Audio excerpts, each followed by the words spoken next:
যে জীবন আপনার নিজের চুজ করা, সে জীবন নিয়ে চাইলে আপনি কারোর কাছে কমপ্লেন করতে পারবেন না। স্বেচ্ছায় আপনার বাসা পালিত যে বিড়ালটি নিত্য নতুন শখের জিনিস আপনার নষ্ট করে ফেলে, সেটা মেনে নেওয়া ছাড়া কোনো উপায় থাকে না। আপনি কার কাছে অভিযোগ করবেন? যে চাকরি পাওয়ার জন্য আপনাকে অক্লান্ত পরিশ্রম করতে হলো, সেটা আপনার শ্রেষ্ঠ অর্জন হতে পারে। সে চাকরির দায়িত্ব পালন করার জন্য প্রচণ্ড মানসিক চাপে পিষ্ট হয়ে থাকেন, তখন কি আসলে কারো কাছে অভিযোগ করার সুযোগ থাকে?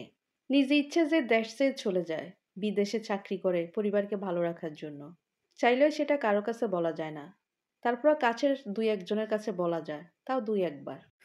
তাই বলছিলাম, ম্যাচুরিটি জিনিসটা অনেক ভয়াবহ।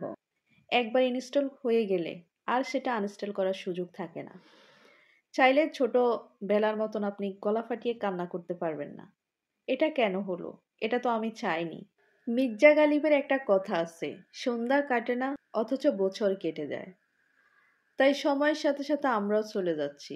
কোথায় যাচ্ছি, কেন যাচ্ছি বুঝতে পারতেছি, কোথাও একটা যাচ্ছি, হয়তো সমুদ্রের দিকে, নয় নক্ষত্রের দিকে।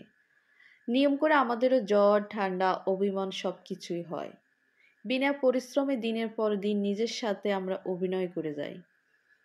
নিরুপায় যখন দুটো চোখ আমাদের ক্লান্ত হয়ে যায়, তখনও আমরা থেমে থাকি না, তখনও আমরা এগিয়ে যাই। সময় আমাদেরকে এগিয়ে নিয়ে যায়। সময় আমাদের জন্য কোনো কিছু ধরে রাখে না। আমরা চাইলে অনেক কিছু ধরে রাখতে পারি না। সময়ের সাথে সাথে আমাদেরকে স্রোতের মতন এগিয়ে যেতে হয়। কথা বলতে বলতে রান্নার অনেক দূর নিয়ে আসলাম। আমি বলেছিলাম একটা শর্টসের মধ্যে যদি রান্নাটা আমার ভালো হয় অবশ্যই আমি আপনাদের মাঝে শেয়ার করব। রান্নাটা খেয়ে গৃহকর্তা ভালোই প্রশংসা করেছে, তাই তো শেয়ার করতে চলে আসলাম আপনাদের মাঝে।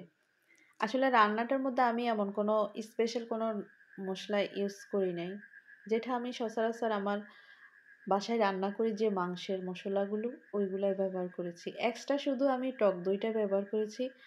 পুরো ভিডিওটা দেখলে আপনারা স্টেপ বাই স্টেপ দেখলে আসলে রান্নাটা আপনারা বুঝতে পারবেন আমি যেভাবে রান্না করলাম। যাই হোক, অনেক কথা বলে ফেলেছি, যদি ভুল ত্রুটি হয়ে থাকে ক্ষমা সুন্দর দৃষ্টিতে দেখবেন। আজ পবিত্র শবে বরাত, সবাই সবার জন্য দোয়া করবেন। আল্লাহ রাব্বুল আলামিন যেন সবাইকে যেখানে থাকুক ভালো রাখে, সুস্থ রাখে। সবাই সবার জন্য দোয়া করবেন। আর রান্নাটা দেখে যদি আপনাদের ভালো লাগে, ভালো কিংবা খারাপ যেটাই লাগে সুন্দর একটা কমেন্ট করবেন। এটা আপনাদের কাছে আমার প্রত্যাশা। সবার জন্য রইল অপুরন্ত ভালোবাসা, দোয়া। সবাই আমার জন্য দোয়া করবেন যেন আপনাদের মাঝে আরও ভালো সুন্দর ভিডিও নিয়ে আসতে পারি। সবাই সবার জন্য দোয়া করবেন। সবাই ভালো থাকবেন, সুস্থ থাকবেন। আল্লাহ হাফেজ। আসসালামু আলাইকুম।